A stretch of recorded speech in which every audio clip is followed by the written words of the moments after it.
রমজানে নিত্য প্রয়োজনীয় পণ্যের দাম কেমন সেটা একটু আমরা জানবো। আমাদের সহকর্মী সাইমুম জান্নাত প্রভা আছেন হাতিরপুল বাজারে, সেখানকার কি অবস্থা সেটা একটু জানবো। আমরা মুরগির বাজার দর সম্পর্কে একটু জানবো। প্রভা আমাদেরকে সেই বিষয়ে জানাবেন। এখানে এসেছি, এখানে কিন্তু মুরগির দাম বেশ চড়া। এখানে ব্রয়লার মুরগি বিক্রি হচ্ছে 230 টাকা কেজি দরে, এবং পাকিস্তানি বা সোনালী মুরগি যাকে বলে সেটা কিন্তু বিক্রি হচ্ছে 330 থেকে 350 টাকা কেজি দরে।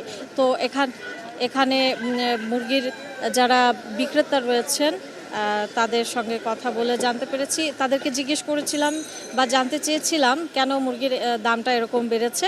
তারা কিন্তু বলছেন যে মুরগির সরবরাহ কম থাকায় এবং মুরগিগুলো কিছুদিন আগেই ভাইরাসে আক্রান্ত হওয়ায় অনেক মুরগি কিন্তু বাজারে আসতে পারেনি, এবং মুরগির সরবরাহ কম থাকায় মুরগির এবং চাহিদা বেশি থাকায় মুরগির দামটা বেশি বলে তারা জানিয়েছেন।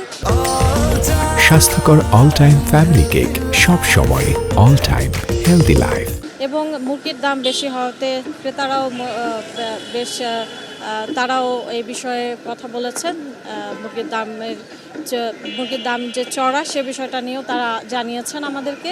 এছাড়া চালের বাজার, এখানে আমরা হাতিরপুল বাজারে চালের যে বাজার রয়েছে আমরা সেখানে গিয়েছিলাম, সেখানে মিনিকেট চাল বিক্রি হচ্ছে 80 থেকে 82 টাকা কেজি দরে, এবং অন্যান্য চালেরও এবং ক্রেতাদের সঙ্গে কথা বলে আমরা বুঝতে পেরেছি, তারা বলছেন যে চালের দাম একটু বেশি এবং তারা চান যে চালের মূল্যটা যেন কমে আসে এবং তাদের আয়ত্তের মধ্যে থাকে। এছাড়া কিন্তু সবজির বাজারেও আমরা দেখেছি, সবজির বাজারে এখানে রমজানের শুরুতে যেমনটা ছিল বেগুন, শসা এবং লেবুর দামটা অনেক বেশি ছিল। এই তিনটা পণ্যের মধ্যে দাম কমেছে। শসা এখন 50 থেকে 60 টাকা কেজি দরে বিক্রি হচ্ছে এখানে। তবে বেগুন এবং লেবুর দামটা কিন্তু কমেনি। বেগুন যারা বিক্রেতা রয়েছেন তারা জানিয়েছেন যে লেবুর